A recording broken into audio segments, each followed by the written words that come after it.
Hi everyone. One of our customers that is looking at the preview of the people controller for Nintex Workflow Cloud recently asked me if they are collecting multiple people, how can they make multiple tasks for those people? Now, it depends on how you're configuring your form. So there's two ways you can do it. You could have a people picker by itself, and you could call it multiple, and then set that to multiple choice, multiple selections.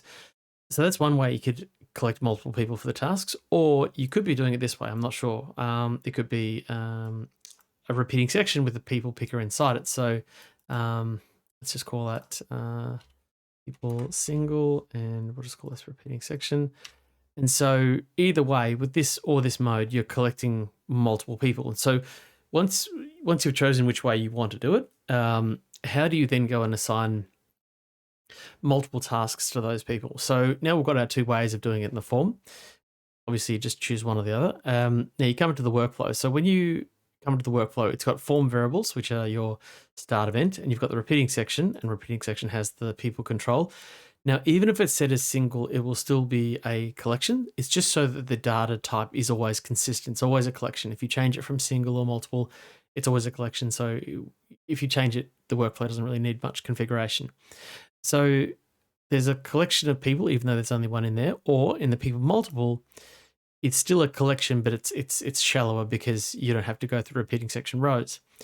So since we're dealing with collections, you need to do a loop for each. So first thing we need to do is let's do the single people picker control that's set as allow multiple selections. So we're going to go here into target collections, and we're going to go start event, form variables, and it's the single people picker control allowing multiple.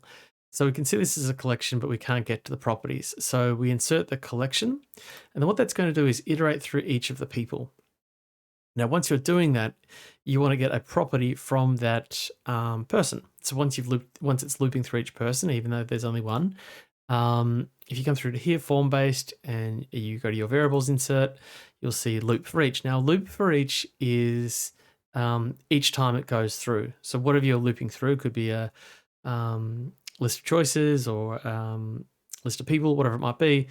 It's looking at the current item it's looping through. So from an index of 0, 1, 2, 3, and so on and so forth. So then we can come through here and say insert, because I'm on this this item in the array.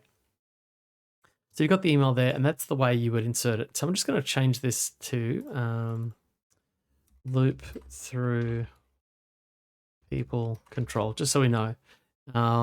Now, the other way you want to do it is, again, doing a loop for each, and this is for the repeating section. So we'll call this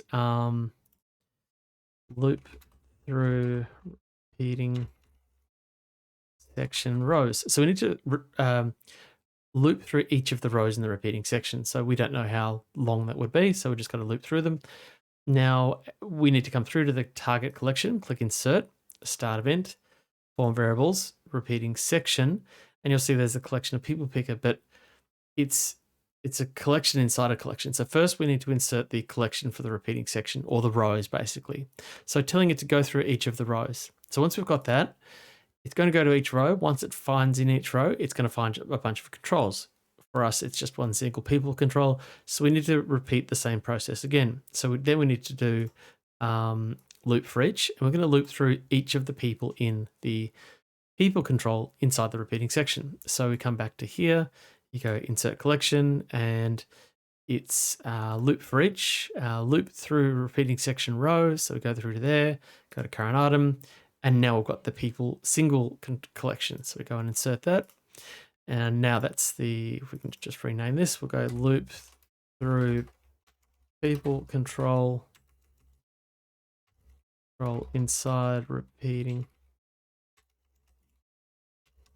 section. All right, so we've got that one under control.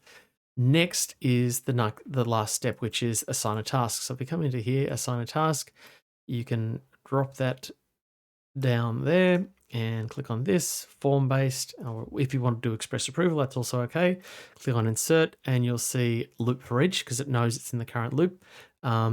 Loop through people control inside the repeating section. So then we come through here, current item, and the email, and that's how you can do it. So these are showing unconfigured because I haven't gone through and configured the complete action, but hopefully that gives you an idea on how you can loop through a people control or with multiple entities, or a people control inside a repeating section. So if you find that useful, certainly let me know in the comments. Cheers.